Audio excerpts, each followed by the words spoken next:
We're going to talk about freedom, Dunu. We're going to talk about solidarities. Maitri is here, and we're also talking about resistance. Manoj is here, and there's a session on dissemination, research, and challenges that we face on academic publishing. So it's a session which has 4 different themes, but all get connected as the challenges we face. So may I just follow the order and ask Dunu to please come? Thank you.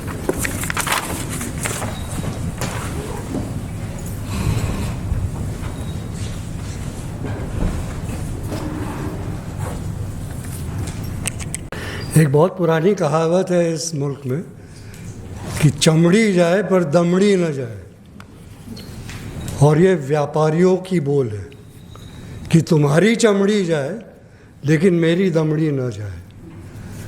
लेकिन जो व्यापारी के यहाँ काम करता है उसकी समझ कुछ और है, क्योंकि बोझ वो लादता है और उस बोझ को लादते वक्त वो कहता है मेरी चमड़ी जाए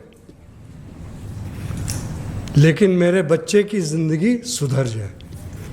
तो ये एक अलग आयाम, एक ही काम को लेके अलग अलग नज़रिए। और मैं सिर्फ ये याद दिलाना चाहता हूँ कि अकादमिक व्यवस्था में शायद 3 बातें हैं जो मैंने पढ़ा है, हो सकता है आप लोगों ने भी पढ़ा होगा। एक तो है कि पढ़ाना, शिक्षा, टीचिंग। दूसरा है रिसर्च, नई चीज़ों को खोजना। और तीसरा जो अक्सर भुलाया गया है वो है public service. It's part of an academic structure. We have forgotten that public service, और मैं वो सामने दोबारा याद दिलाना चाहता हूँ, क्योंकि ये समाज सेवा की बात हो रही है, इसमें स्वयं सेवकों की ज़रूरत नहीं है, और दोनों में फ़र्क है।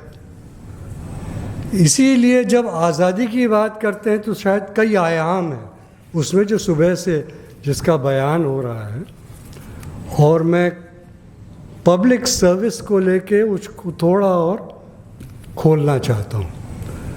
थोड़ा वक्त कम है लेकिन फिर भी। तो 3 छोटी छोटी कहानियाँ हैं। एक है कि मैं काम कर रहा था बिहार के आसपास, तो 2 लड़के आए, उन्होंने कहा कि आप ये समझाइए कि हमारे यहाँ एक बांध बन रहा है, हमारा गांव नहीं डूब रहा है, और वो नीचा गांव और ऊंचा गांव है वो डूब रहा है, तो मुआवजा उनको मिलेगा, डूबेंगे। इसका तर्क क्या है? तो मैंने 2 विद्यार्थियों को पकड़ा जो सिविल इंजीनियरिंग जानते थे। हम उस गांव गए और 4 दिन में उनको सिखाया कि ज़मीन का स्तर कैसे नापते हैं, पानी का बहाव कैसे नापते हैं, और पानी में गाद कैसे नापते हैं। ये 3 चीज़ें होती हैं बांध बनाने के लिए। सीख गए। 4 दिन बाद हम अपना इक्विपमेंट लेके पैक कर रहे थे तो वो बहुत नाराज़ हुए, बोले आपने हमको लड़ना सिखा लिया लेकिन हथियार ले जा रहे हैं। तो हमने कहा हथियार हमारा है। पूछा क्या कीमत है इसकी? हमने कहा उस वक्त करीब 2000 रुपये थी। हमने कहा 2000 रुपये की है? तो उन्होंने कहाँ मिलती है? मैंने कहा रांची में मिलती होगी। अगले दिन सुबह सुबह चंदा इकट्ठा करके वो 2000 रुपये ले आए, बोले ये लो पैसा, इसे यहाँ छोड़ जाओ, वापस जाके अपना खरीद लेना।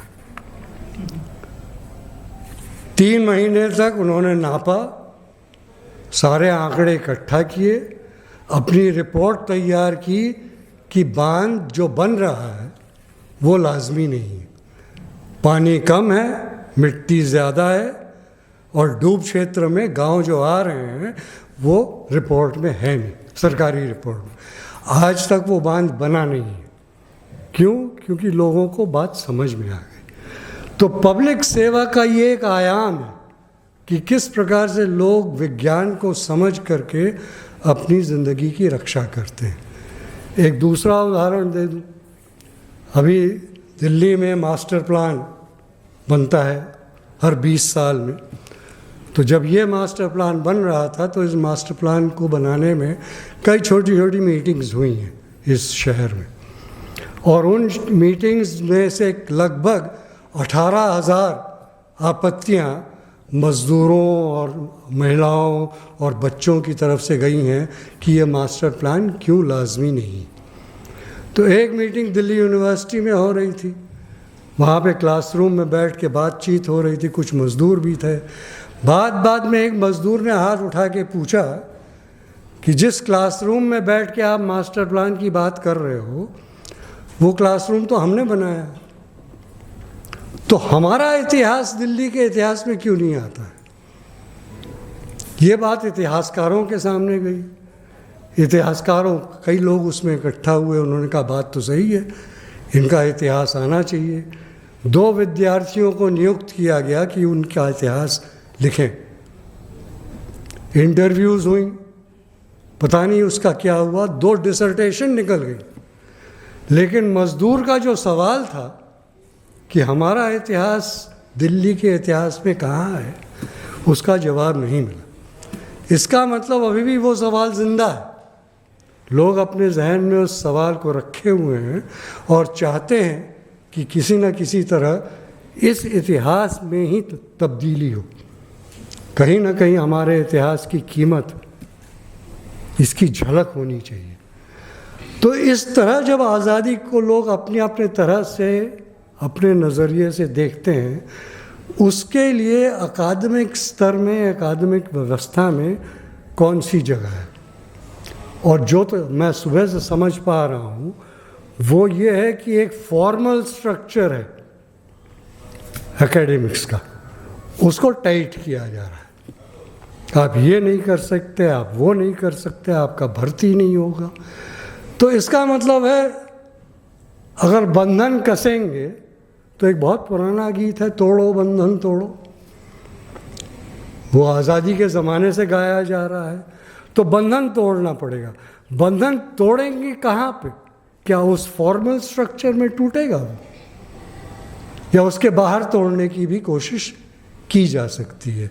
और जब तक अपनी आज़ादी की बात अकादमिक लोगों की आज़ादी से नहीं जोड़ेंगे तब तक वो एक तरह से बिखरा रहेगा।